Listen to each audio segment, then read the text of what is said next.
if you have a full-time job and you say like, what is your life without your job?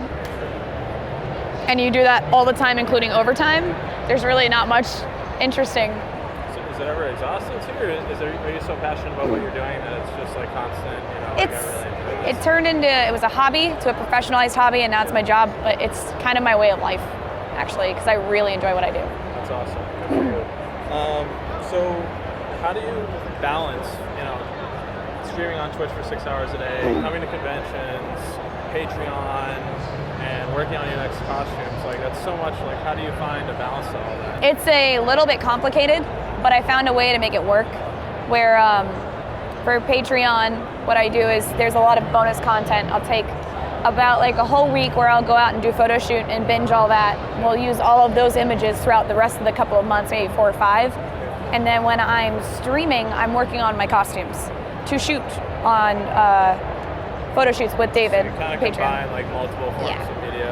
Out of all the ways that you can interact with the community, being at cons, Facebook, Instagram, live videos, Twitch, which out of all that's your favorite to interact with like your fans, the community, and like why do you enjoy it so much? We have a Discord channel. Do you know? Cool, you know Discord? Yeah, I use that for the site. Oh, that's awesome! I didn't know that. Well, cool.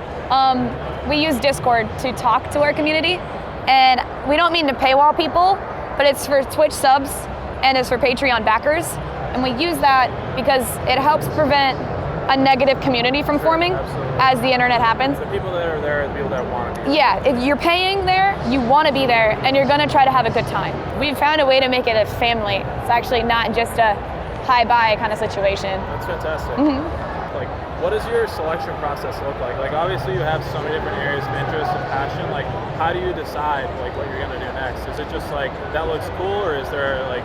It could be anything between, I did Morrigan from Darkstalkers, or Marvel vs. Capcom, and I really wanted to learn how to make wings. And I was like, I like her because I want to figure that out. So it could be either I want to try a new material to work with, or this looks complicated, I want to challenge myself. I love the design, I love the story, or I love the character. It could be so many different things now. I don't ever like to put up a wall or a barrier between what I can accomplish. Sounds really cliche. I'm like, oh, there's endless possibilities, but I don't have enough time for most things, but I will commission and I will seek out something. And I'm working on a really big project right now, and I'm not going to tell you, but it's a really big armor commission, and it's not in my skill set, or in my time frame at all, but I'm going to shadow the guy who's doing it, and it's going to be amazing, and I'm really excited about that. So last question for you. What are you most looking forward to with the rest of your year? I'm doing a lot of conventions. I'm doing a lot of traveling. And this year I've been fortunate enough to be booked out of the country at least 2 times. Oh, good for you. And it's been amazing, and I'm really excited about seeing more places. And any top of the list? I'm going to Toronto in 2 weeks. And then I was in Mexico City in June, and I did the cruise counts as going out of the country, even though it was only for 13 hours, but I got to do a Comic-Con cruise. I didn't even know that was a thing. It was interesting. That was an experience. And then I just got back from Mexico City in June, and I'm going to Guadalajara in November, and I'm excited to experience different cultures and different areas. Because I went to Spain as well, so I got to see like all over the world this year, and I thought that was really cool. A challenge with the language barrier at all, or is it just like... They give you translators. Oh, wow. And it's a little weird with money exchange, but it works. You find a way to make it work. Cool. Well, thank you so much. No problem. But since it's your job, it's really hard to, set some time to enjoy yourself. I used to play video games all the time. I don't have as much time to do that anymore, which also prevents you from getting to learn new characters and getting to love them. So this year, I've been struggling with finding new characters because I'm so caught up with working on what I have been working on that I'm realizing like, oh, there's a new video game out. I didn't know that one. I don't have time to play it. I did a dance Articuno covered in Swarovski crystals with an 8-foot wingspan. And I put almost that much money into Swarovski. I did it on Twitch too, and I was like, I was embracing how dumb it was. I was like, yep, still here. Boop. just boop, and then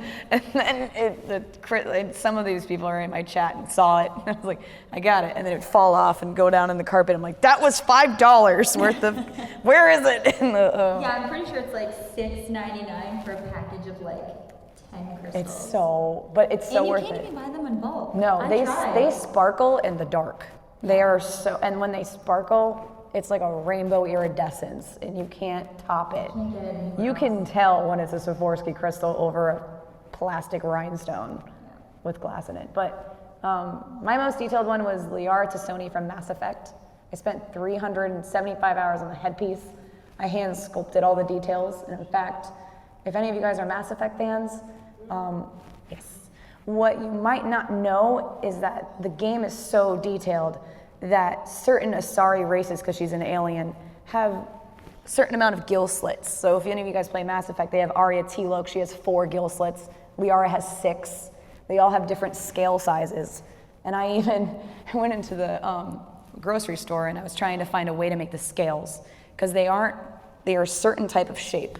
And it turned into me going into the fruit section and grabbing all of the fruit, like they had garlic in those netting things, and I'm like stretching it, and this guy's like, ma'am, can I help you? I'm like, no.